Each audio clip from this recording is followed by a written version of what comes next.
Belum pernah terjadi dalam sejarah di mana orang Yahudi mengenal Yesus sebagai Mesias dan percaya, sebagaimana yang terjadi di abad 20 dan awal dari abad 21.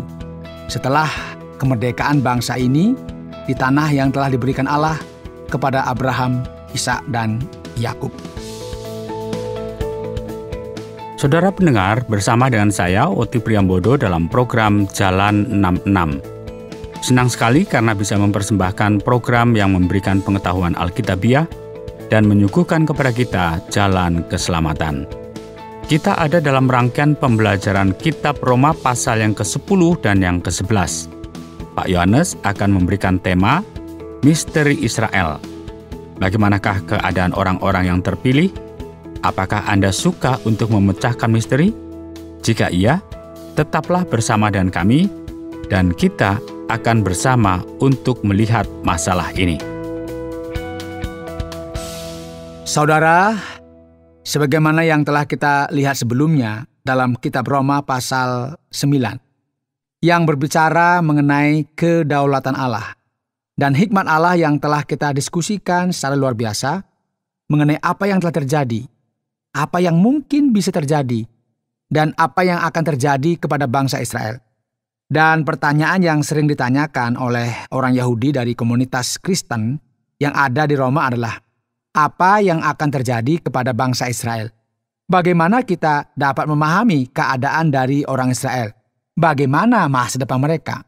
Jadi Paulus membuat hal ini menjadi jelas sekali mengenai apa yang ia rindukan dan doakan kepada Allah bagi bangsa Israel.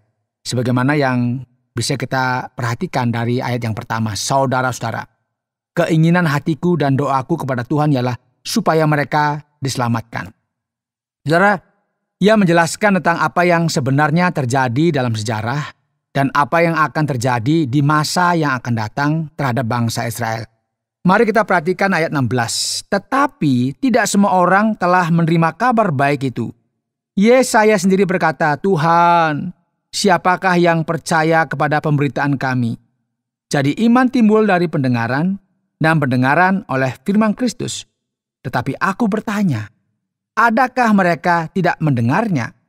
Memang mereka telah mendengarnya. Suara mereka sampai ke seluruh dunia dan perkataan mereka sampai ke ujung bumi. Ini merupakan referensi dari Mazmur pasal 19 ayat 4. Paulus mengatakan, sebenarnya pada umumnya bangsa Israel telah mendengarkan pesan Injil. Ia telah mendengarkan kabar baik. Namun mereka tidak menerima hal ini.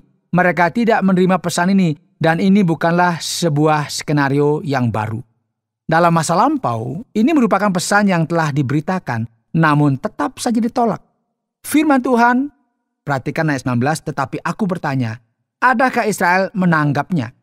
Pertama-tama Musa berkata, aku menjadikan kamu cemburu terhadap orang-orang yang bukan umat dan membangkitkan amarahmu terhadap bangsa yang bebal. Dan dengan berani Yesaya mengatakan, aku telah berkenan ditemukan mereka yang tidak mencari aku. Aku telah menampakkan diri kepada mereka yang tidak menanyakan aku. Tetapi tentang Israel ia berkata, sepanjang hari aku telah mengulurkan tanganku kepada bangsa yang tidak taat dan yang membantah. Saudara perhatikan ya, Paulus menjelaskan bahwa kriteria yang sama mengenai Allah yang dipakai di dalam masa lampau. Sebagai contoh, ketika orang banyak mengharapkan banyak hal dari Esau, namun Allah justru memilih siapa? Masih ingat? Ya betul, Yakub. Allah memilih untuk memakai orang-orang yang kelihatannya tidak penting dalam pandangan manusia. Dan dengan cara yang sama, umat perjanjian, bangsa terpilih itu menjadi tinggi hati dan menolak firman Allah. Dan akibat dari ini, mereka menjadi malu oleh karena orang banyak jumlahnya yang sedang dalam perjalanan, orang barbar, orang kejam, orang-orang dari bangsa bukan Yahudi yang menyembah berhala. Merekalah yang akan bertemu dengan Allah. Perhatikan saudara ayat 10 yang dikutip dari Yesaya 65 ayat yang pertama. Allah berkata bahwa ia berkenan ditemukan oleh orang yang tidak mencari aku. Sementara umat pilihannya sendiri telah memberontak dan tidak taat. Jadi dengan kata lain saudara, umat Israel sebagai suatu bangsa telah jatuh dan menyerahkan tempatnya kepada bangsa-bangsa yang tidak mengenal Allah. dan merekalah yang kini mendekat dengan Allah. Jadi semua ini menjadi masalah yang memalukan dalam hal teologis bagi bangsa Israel. Khususnya karena pasal 11 berkata, "Maka aku bertanya, adakah Allah mungkin telah menolak umatnya? Oleh karena semua ini, dan apakah semua ini telah berakhir? Sekali-kali tidak. Karena aku sendiri pun orang Israel, dari keturunan Abraham, dari suku Benyamin. Allah tidak menolak umatnya yang telah dipilihnya. Atau kamu tidak tahu apa yang dikatakan kitab suci tentang Elia waktu ia mengadukan Israel kepada Allah? Tuhan, nabi-nabimu telah mereka bunuh, mesbah-mesbahmu telah mereka runtuhkan. Hanya aku seorang dirilah yang masih hidup dan mereka ingin mencabut nyawaku. Tetapi bagaimanakah firman Allah kepadanya? Aku masih meninggalkan 7.000 orang bagiku yang tidak pernah sujud menyembah Baal. Demikian juga pada waktu ini ada tinggal suatu sisa menurut pilihan kasih karunia. Tetapi jika hal ini terjadi karena kasih karunia, maka bukan lagi karena perbuatan. Sebab jika tidak demikian, maka kasih karunia itu bukan lagi kasih karunia. Saudara, mari kita perhatikan dengan baik, karena Paulus akan menjelaskan kepada kita. Benar sekali bahwa bangsa Israel telah menolak firman Allah. Namun hal ini tidak berarti bahwa Allah telah menolak umatnya. Ini memang merupakan sesuatu yang benar. Karena banyak sekali orang Yahudi Israel yang percaya dalam Kristus dan menjadi orang Kristen serta mentaati firman Allah, dan Paulus adalah salah seorang dari mereka. Allah tidak menolak umatnya, namun apa yang kita lihat di sini sama seperti yang telah terjadi di masa lampau. Kini bangsa Israel dan bahkan gereja Allah sendiri tidak pernah taat kepada Allah secara penuh. Sebaliknya, keadaan yang terjadi malahan semakin sulit dan rumit. Dan sebenarnya Allah senantiasa menjaga salah seorang yang berlaku setia di hadapan Allah. Jadi, bagaimana sekarang? Apa yang akan terjadi jika ada orang Israel, orang Yahudi, dan orang-orang yang tidak mengenal Allah yang menjadi percaya? Paulus menjawab, perhatikan ayat 11. Ia mengatakan kepada kita mengenai apa yang telah terjadi dan yang masih akan terjadi. Dalam Alkitab dituliskan, "Maka aku bertanya, adakah mereka tersandung dan harus jatuh? Apakah mungkin bangsa Israel terjatuh seluruhnya? Sekali-kali tidak. Tetapi oleh pelanggaran mereka, keselamatan telah sampai kepada bangsa-bangsa lain, supaya membuat mereka cemburu. Sebab jika pelanggaran mereka berarti kekayaan bagi dunia, dan kekurangan mereka kekayaan bagi bangsa-bangsa lain, terlebih-lebih lagi kesempurnaan mereka." Paulus memberikan pendapat bahwa bangsa Israel akan dimasukkan sepenuhnya untuk memberkati bangsa-bangsa yang tidak mengenal Allah. Rasul Paulus berkata lagi, "Aku berkata kepada kamu, hai bangsa-bangsa bukan Yahudi. Justru karena aku adalah rasul untuk bangsa-bangsa bukan Yahudi, aku menganggap hal itu kemuliaan pelayananku. Yaitu kalau aku dapat membangkitkan cemburu di dalam hati kaum sebangsaku menurut daging, dan dapat menyelamatkan beberapa dari mereka. Sebab jika penolakan mereka berarti perdamaian bagi dunia, dapatkah penerimaan mereka mempunyai arti lain daripada hidup dari antara orang mati?" Mari kita perhatikan hal ini, saudara. Ia sedang berkata bahwa pemulihan Israel akan terjadi sebelum kebangkitan dari orang mati. Jikalau roti sulung adalah kudus, maka seluruh adonan juga kudus. Dan jikalau akar adalah kudus, maka cabang-cabang juga kudus. Jadi bagian ini akan menunjukkan apa kepada kita, saudara? Bagian ini akan menunjukkan bahwa Israel merupakan pondasi dan bangsa bukan Yahudi akan muncul setelah itu. Berkat Allah akan diberikan kepada kita. Jika kegagalan Israel saja berarti berkat, apalagi pemulihan Israel yang akan berarti lebih banyak lagi berkat. Paulus kemudian memberikan kita nasihat Alkitabiah di sini. Karena itu apabila beberapa cabang telah dipatahkan dan kamu sebagai tunas liar telah dicangkokkan di antaranya dan turut mendapat bagian dalam akar pohon zaitun yang penuh getah, janganlah kamu bermegah terhadap cabang-cabang itu. Jikalau kamu bermegah, ingatlah bahwa bukan kamu yang menopang akar itu, melainkan akar itu yang menopang kamu. Dengan kata lain, saudara, kita tidak memiliki hak untuk merasa lebih hebat daripada orang Yahudi. Seakan-akan kita lebih percaya daripada mereka. Berhati-hatilah karena kesombongan atau tinggi hati merupakan dosa, dan hal ini tidak diinginkan Allah bagi umatnya sendiri. Sebab itu perhatikanlah kemurahan Allah dan juga kekerasannya, yaitu kekerasan atas orang-orang yang telah jatuh, tetapi atas kamu kemurahannya, yaitu jika kamu tetap dalam kemurahannya. Jika tidak, kamu pun akan dipotong juga. Tapi mereka pun akan dicangkokkan kembali jika mereka tidak tetap dalam ketidakpercayaan mereka. Sebab Allah berkuasa untuk mencangkokkan mereka kembali. Sebab jika kamu telah dipotong sebagai cabang dari pohon zaitun liar, dan bertentangan dengan keadaan itu kamu telah dicangkokkan pada pohon zaitun sejati, terlebih lagi mereka ini yang menurut asal mereka akan dicangkokkan pada pohon zaitun mereka sendiri.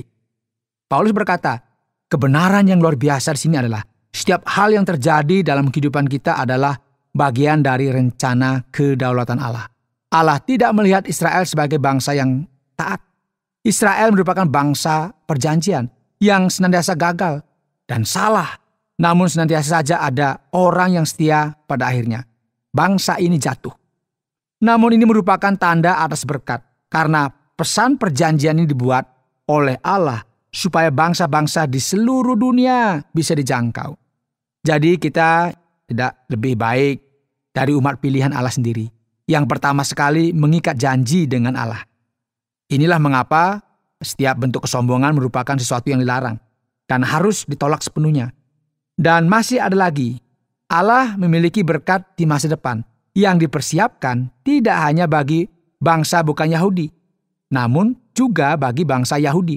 Inilah mengapa dalam ayat 25 dituliskan, sebab saudara-saudara, supaya kamu jangan menganggap dirimu pandai.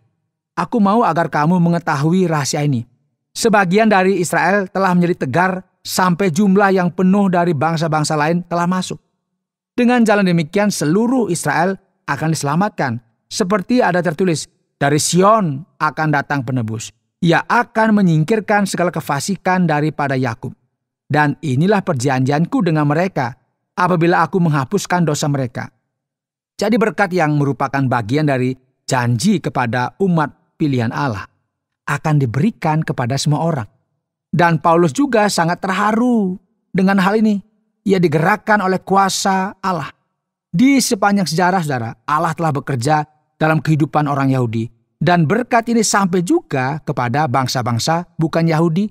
Dan Paulus kemudian merangkum bagian ini, yaitu bagian Roma pasal 1 sampai dengan 11, yang berbicara mengenai penghakiman, pembenaran, pengudusan, dan kuasa dan kedaulatan karya Allah dalam sejarah, yang melibatkan bangsa Yahudi dan Yunani dengan menyanyikan lagu himne dan pengagungan kepada karya Allah yang misterius dan mengagumkan ini. Sangat mungkin bahwa misteri dari predestinasi, misteri dari kedaulatan karya Allah dalam sejarah umat Israel, umat pilihannya, merupakan sesuatu yang menggerakkan Rasul Paulus untuk memberikan pengagungan kepada Allah. Paulus menyanyikan himne, dan sesuai dengan apa yang ditulis dalam kitab terjemahan baru, ia mengatakan, oh, alangkah dalamnya kekayaan, hikmat dan pengetahuan Allah. Sungguh tak terselidiki keputusan-keputusannya, dan sungguh tak terselami jalan-jalannya. Sebab siapakah yang mengetahui pikiran Tuhan? Atau siapakah yang pernah menjadi penasihatnya? Atau siapakah yang pernah memberikan sesuatu kepadanya sehingga ia harus menggantikannya? Sebab segala sesuatu adalah dari Dia, dan oleh Dia, dan kepada Dia.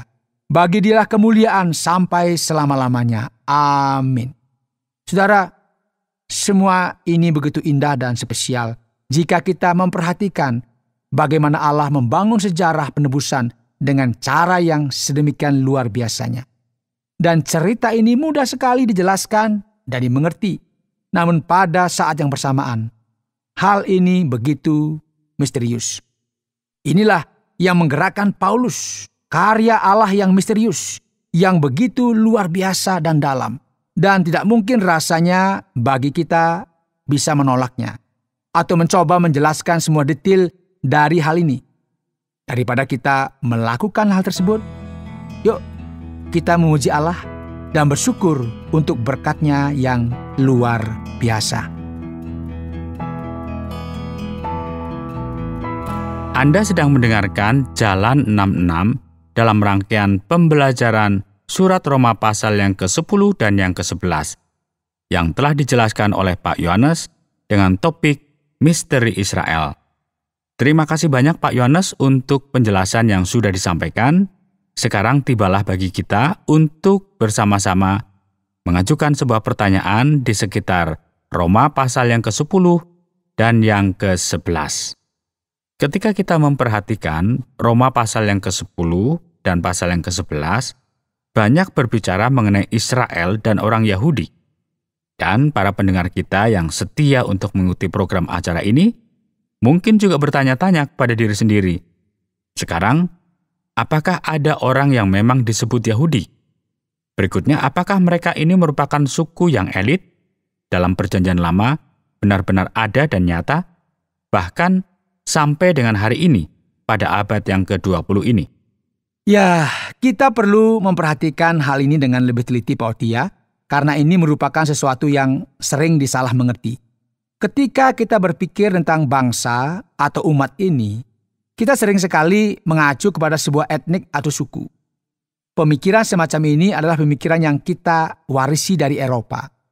Namun orang Yahudi dalam Perjanjian Lama dan orang Israel, mereka ini sebenarnya bukan merupakan satu suku atau orang dari etnik yang spesifik. Dan ini benar karena dari banyaknya orang Israel, ada orang-orang yang berasal dari kelompok lain, bangsa lain, dan orang dari tempat lain. Jadi sekarang ada juga Yahudi sebagai identitas agama dan budaya.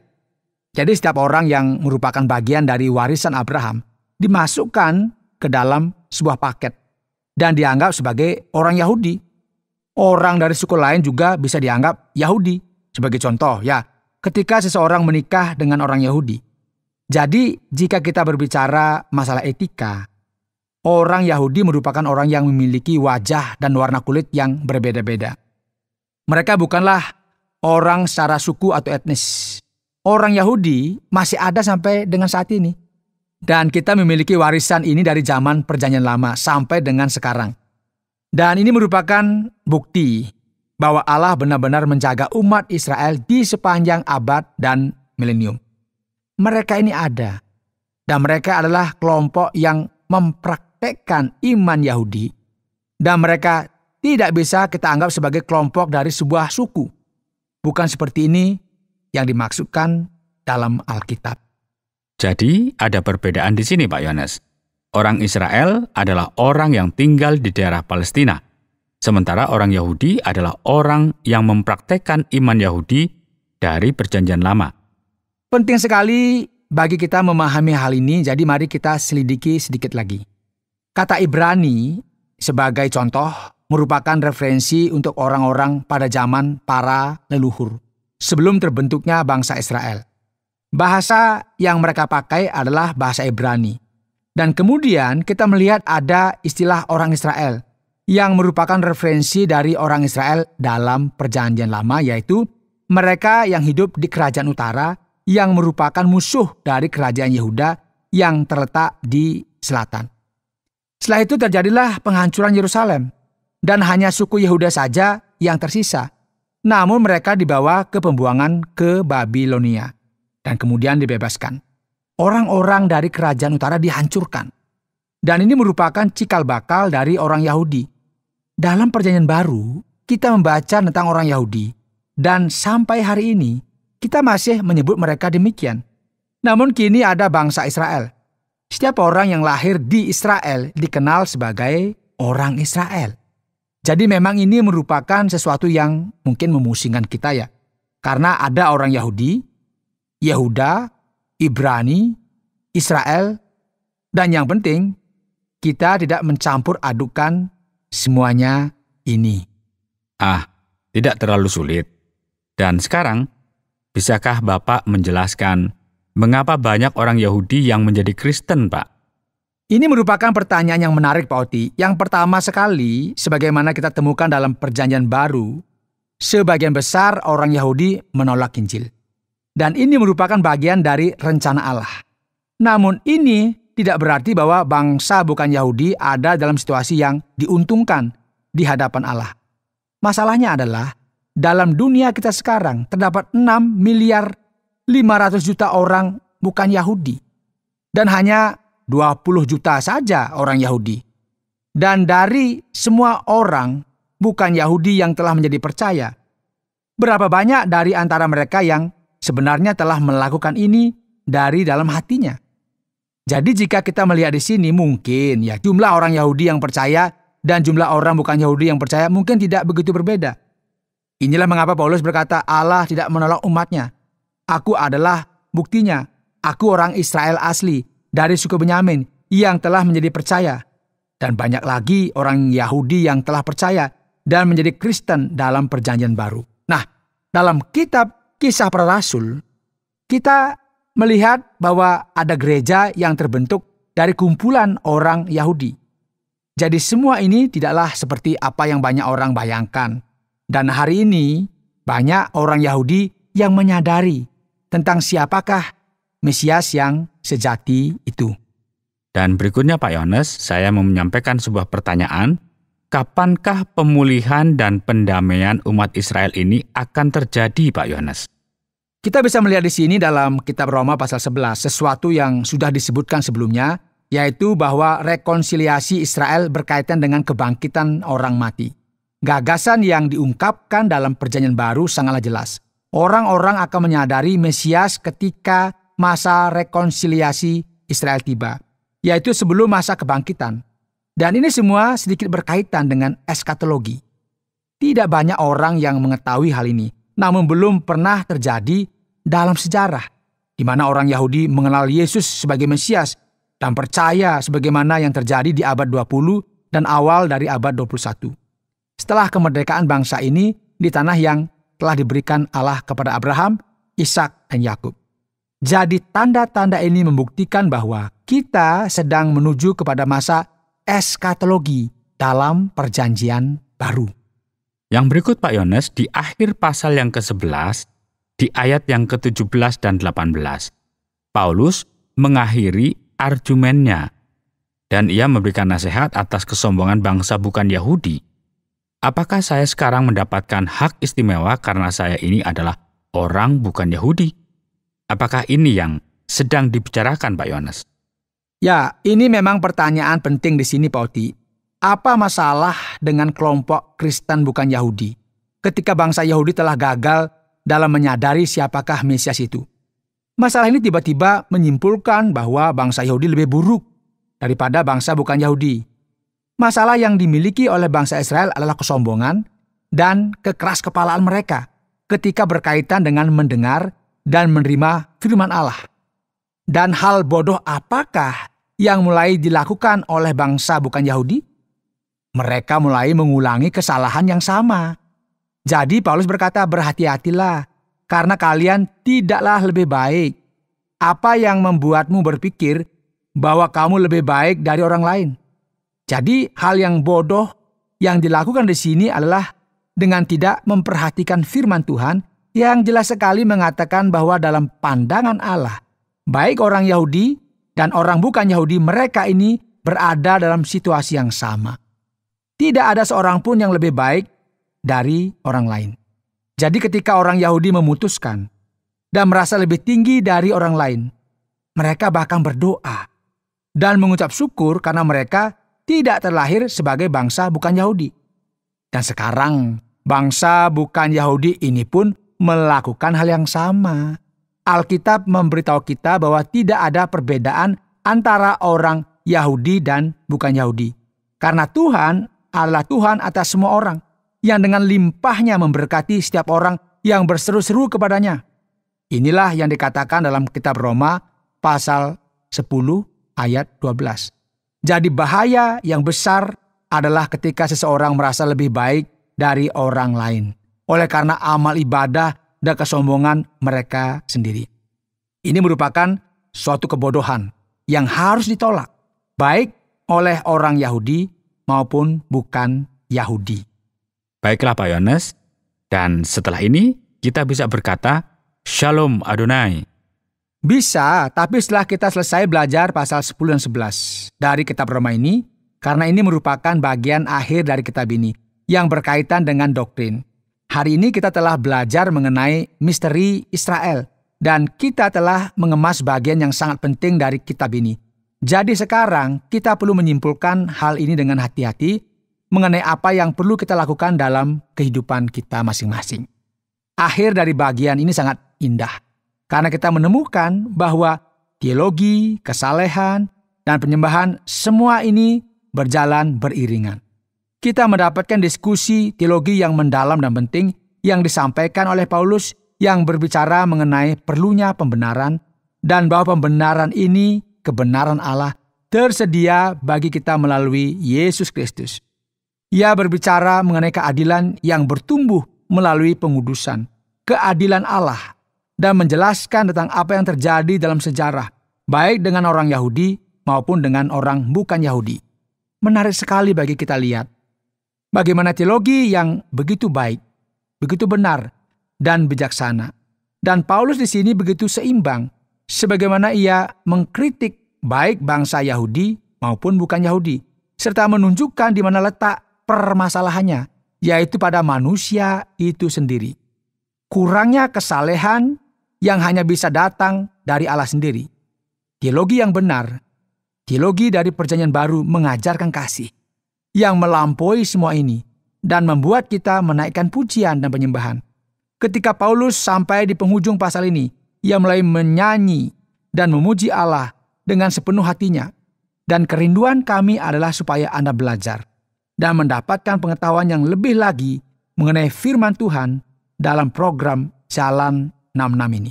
Serta Anda hidup menyenangkan Allah penuh dengan kasih dan kebajikan, dan di atas semua ini Anda memuji dan memuliakan Allah atas segala sesuatu yang telah Ia lakukan dalam kehidupan Anda. Kiranya Allah memberkati kita semua. Saudara pendengar, karena waktu yang tidak memungkinkan, kita akhiri program Jalan 66 kali ini. Kami menantikan Anda untuk tetap mengikuti pelajaran berikut dalam lanjutan pembelajaran Alkitab yang memberikan pelajaran menyeluruh tentang firman Tuhan. Jika Anda memiliki pertanyaan atau berespon terhadap topik berhubungan dengan program ini, silakan menyampaikan melalui WhatsApp ke nomor 081 333 777 386. Terima kasih atas perhatian Anda.